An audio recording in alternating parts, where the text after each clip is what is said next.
Please welcome former First Lady Michelle Obama.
Something wonderfully magical is in the air, isn't it?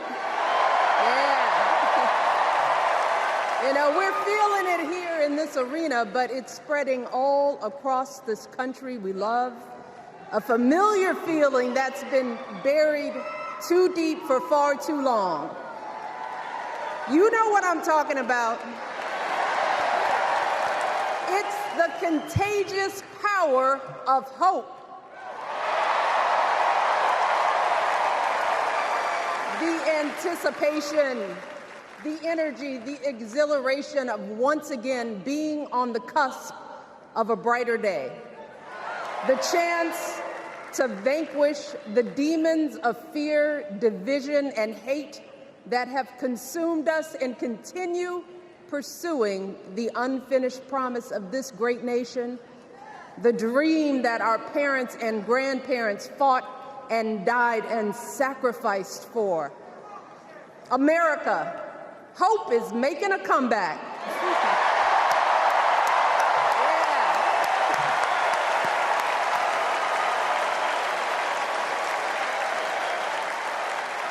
But to be honest, I am realizing that until recently, I have mourned the dimming of that hope. And maybe you've experienced the same feelings, that deep pit in my stomach, a palpable sense of dread about the future. And for me, that mourning has also been mixed with my own personal grief. The last time I was here in my hometown was to memorialize my mother, the woman who showed me the meaning of hard work and humility and decency, the woman who set my moral compass high and showed me the power of my own voice. Folks,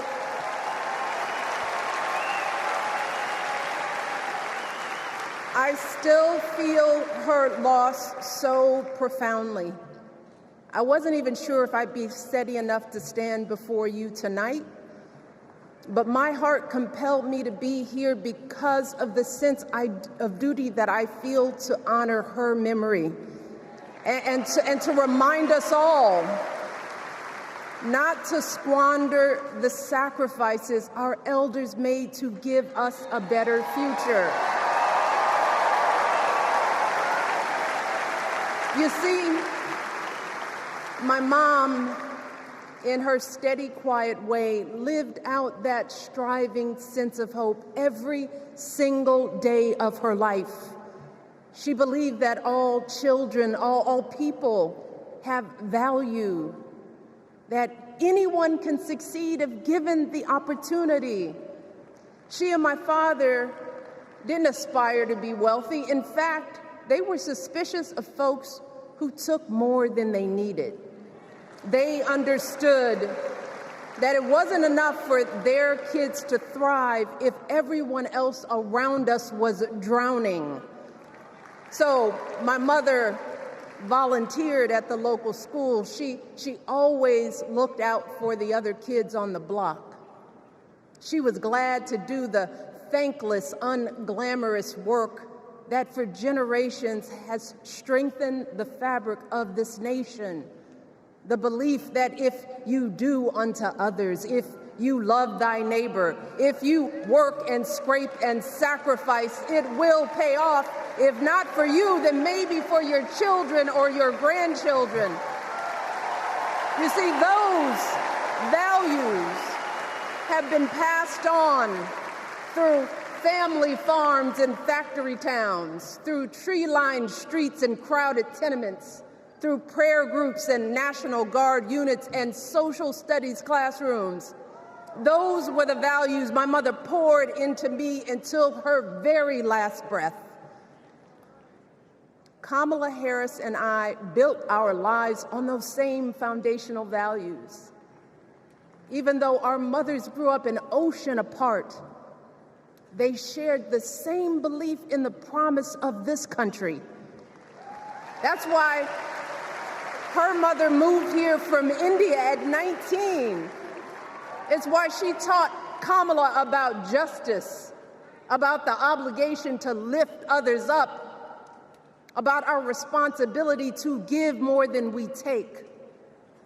She'd often tell her daughter, "Don't sit around and complain about things, do something." So, with that voice in her head, Kamala went out and she worked hard in school, graduating from an HBCU, earning her law degree at a state school. And then she went on to work for the people, fighting to hold lawbreakers accountable, strengthening the rule of law, fighting to get folks better wages, cheaper prescription drugs, a good education, decent health care, child care, elder care. From a middle-class household, Kamala worked her way up to become Vice President of the United States of America. My girl, Kamala Harris, is more than ready for this moment. She is one of the most qualified people ever to seek the office of the presidency. And she is one of the most dignified. A tribute to her mother, to my mother, and to your mother too.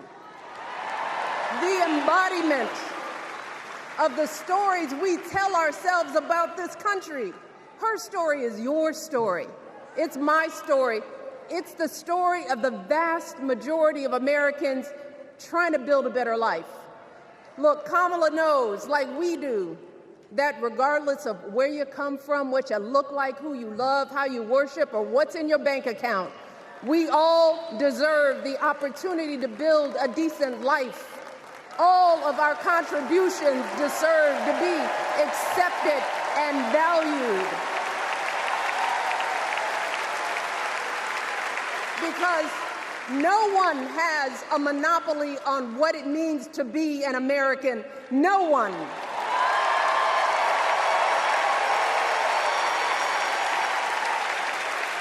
Kamala has shown her allegiance to this nation, not by spewing anger and bitterness, but by living a life of service and always pushing the doors of opportunity open to others. She understands that most of us will never be afforded the grace of failing forward. We will never benefit from the affirmative action of generational wealth.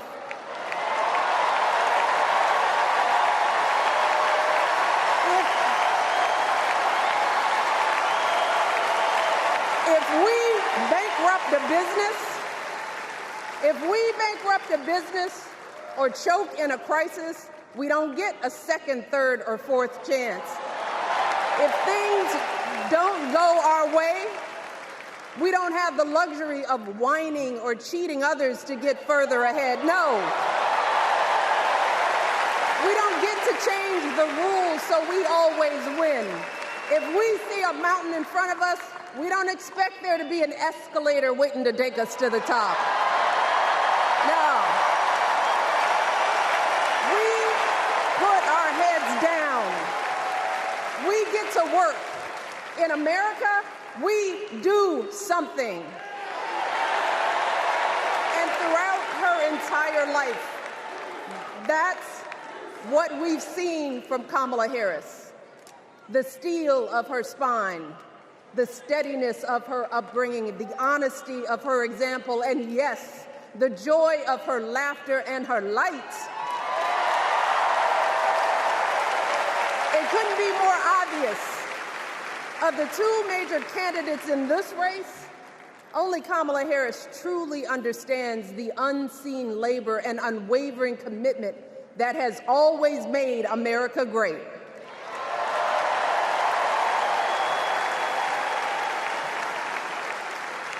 Now, unfortunately, we know what comes next. We know folks are going to do everything they can to distort her truth. My husband and I sadly know a little something about this. For years, Donald Trump did everything in his power to try to make people fear us. See, his limited, narrow view of the world made him feel threatened by the existence of two hard-working, highly educated, successful people who happen to be black.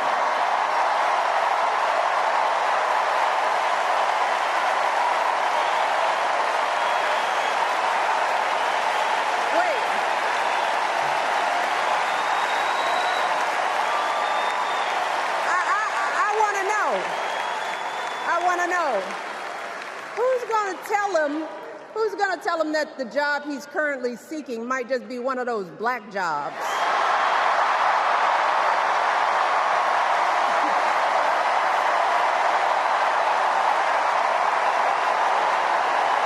Look, it's his same old con. His same old con. Doubling down on ugly, misogynistic, racist lies as a substitute for real ideas and solutions that will actually make people's lives better. Look, because cutting our health care, taking away our freedom to control our bodies, the freedom to become a mother through IVF like I did, those things are not going to improve the health outcomes of our wives, mothers, and daughters. Shutting down the Department of Education, banning our books, none of that will prepare our kids for the future. Demonizing our children for being who they are and loving who they love, look, that doesn't make anybody's life better.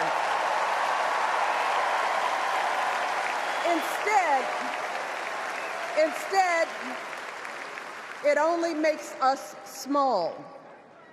And let me tell you this, going small is never the answer. Going small is the opposite of what we teach our kids. Going small is petty, it's unhealthy, and quite frankly, it's unpresidential.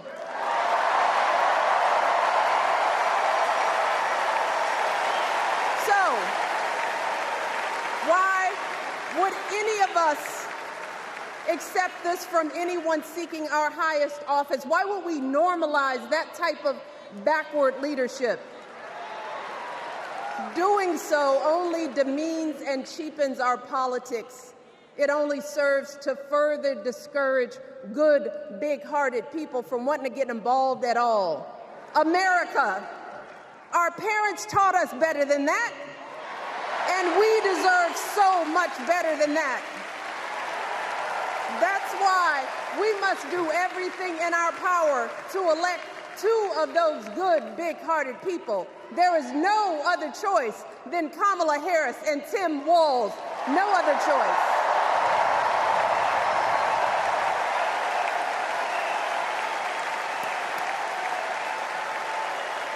But as we embrace this renewed sense of hope, Let us not forget the despair we have felt. Let us not forget what we are up against. Yes, Kamala and Tim are doing great now. We're loving it. They're packing arenas across the country. Folks are energized. We are feeling good. But remember, there are still so many people who are desperate for a different outcome, who are ready to question and criticize every move Kamala makes, who are eager to spread those lies, who don't want to vote for a woman, who will continue to prioritize building their wealth over ensuring that everyone has enough. So no matter how good we feel tonight or tomorrow or the next day, this is going to be an uphill battle. So folks, we cannot be our own worst enemies. No.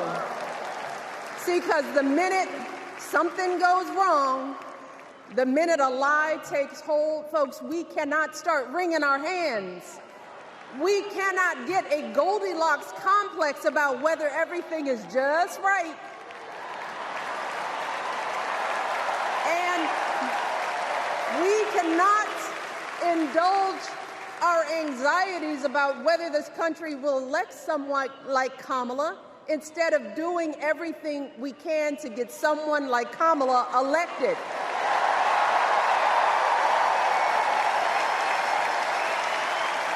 Kamala and Tim, they have lived amazing lives. And I am confident that they will lead with compassion, inclusion, and grace. But they are still only human. They are not perfect. And like all of us, they will make mistakes. But luckily, y'all, this is not just on them. No, this is up to us, all of us, to be the solution that we seek. It's up to all of us to be the antidote to the darkness and division.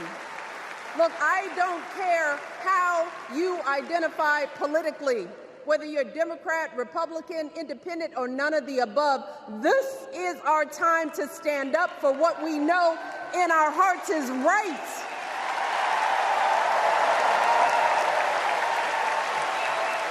To stand up, not just for our basic freedoms, but for decency and humanity, for basic respect, dignity, and empathy, for the values at the very foundation of this democracy. It's up to us to remember what Kamala's mother told her. Don't just sit around and complain, do something. So if they lie about her, and they will, we've got to do something. If we see a bad poll, and we will, we got to put down that phone and do something. If we start feeling tired, if we start feeling that dread creeping back in, we got to pick ourselves up, throw water on our face, and what? Do something. We only have 2.5 months, y'all, to get this done. Only 11 weeks to make sure every single person we know is registered and has a voting plan. So we cannot afford for anyone America to sit on their hands and wait to be called. Don't complain if no one from the campaign has specifically reached out to you to ask you for your support. There is simply no time for that kind of foolishness. You know what you need to do. So, consider this to be your official ask. Michelle Obama is asking you, no, I'm telling y'all to do something.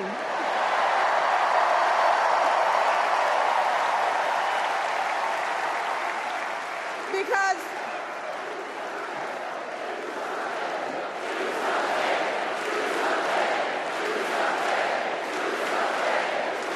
you all,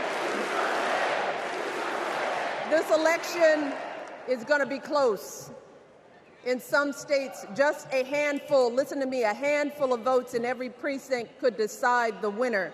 So we need to vote in numbers that erase any doubt. We need to overwhelm any effort to suppress us. Our fate is in our hands. In 77 days, we have the power to turn our country away from the fear, division, and smallness of the past. We have the power to marry our hope with our action. We have the power to pay forward the love, sweat, and sacrifice of our mothers and fathers and all those who came before us. We did it before, y'all, and we sure can do it again. Let us work like our lives depend on it. And let us keep moving our country forward and go higher, yes, always higher than we've ever gone before as we elect the next President and Vice President of the United States, Kamala Harris and Tim Walz. Thank you all. God bless.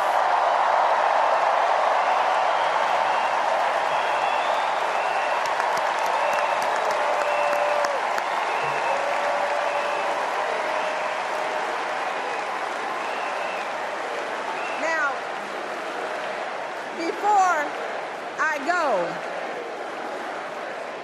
I have one more job tonight.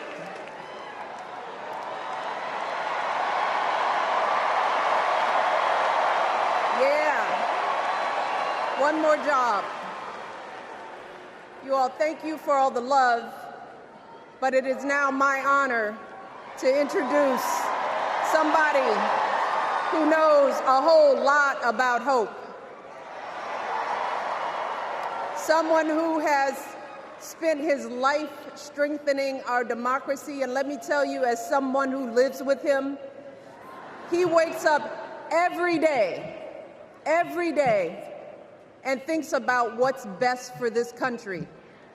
Please welcome America's 44th president and the love of my life, Barack Obama.